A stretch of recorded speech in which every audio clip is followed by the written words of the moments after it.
ng aking puso sa isang tao. Natututunan kong hindi ito kailanman madali, tulad ng naririnig.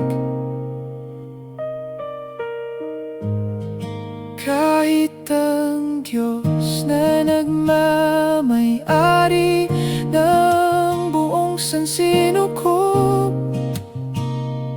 ay nagtitiis at naghihintay bawat araw para sa kanyang mga anak. Kahit ang banal na iyon ay naghihintay ng ganito katagal, paano nating mga mahihina na sabihing madali ito?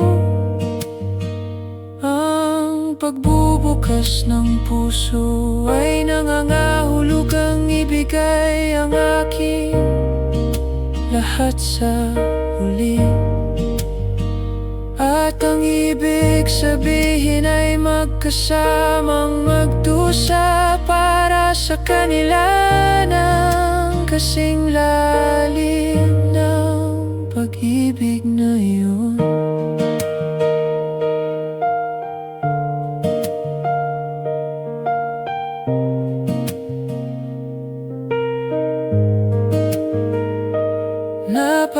Napakakaiba habang lalong lumalalim ang pag-ibig. Bakit mas nagiging mapag-isa sa halip na mapuno? Kahit ang apoy ng emosyong ito na nag-alab ng napakaliwanag, mag-iiwan ba ito sa huli ng mas malaking sugat ng sakit sa lalong madaling panahon? Ang mga piraso ng nagniningning na kaligayahan na naipon araw-araw,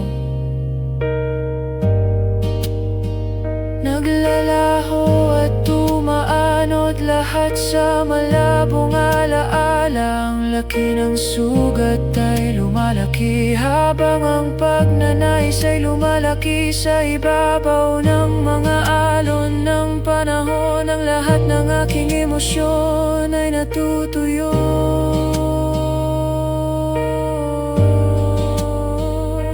Habang lalong lumalalim ang pag-ibig, lalong lumalaki ang aking kalungkutan. Kahit ang mga masayang alaala ay nagiging matalim na sakit. Ang nag-aalab na emosyong iyon ay natutuyo sa loob ng magaspang na hindayog. Saan sa mundo natin dapat matagpuan ang tunay na pag-ibig? Kaya sa dulo ng malalim na kawalan ng pag-asa, confess namin na kung walang kondisyong pag-ibig na iyon mula sa langit, ang marupok at limitadong pag-ibig na ito ng mundong ito, hindi natin matitiis ng perpekto. Kahit isang araw lang